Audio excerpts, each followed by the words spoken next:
Vaso Sai Sai Sai है सुंदरी सुंदरी तेजा नाम क्या है तुझा गाँव क्या है। বৌমা তুমি রান্না করছো না ফ্যাশন শোতে ঘুরতে এসেছো?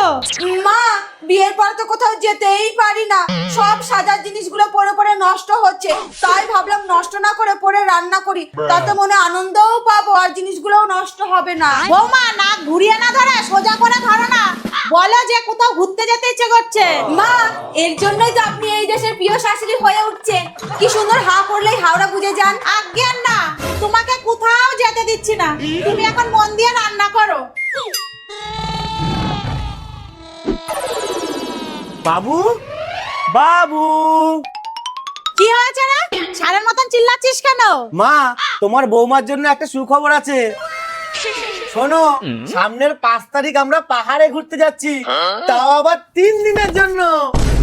মা একটু জল। আমি নিয়ে আসছি। বাবু আমার শরীরটা খুব খারাপ লাগছে, মাথা ঘোরাচ্ছে। ধ্যাত তেরি কি কি হলো? আরে মায়ের জন্য যে টিকিটটা কেটেছিলাম সেটা তো নষ্ট হয়ে যাবে। না না বাবু, আমি একদম ঠিক আছি, দাঁড়া আমি ব্যাগ গুছিয়ে আসছি।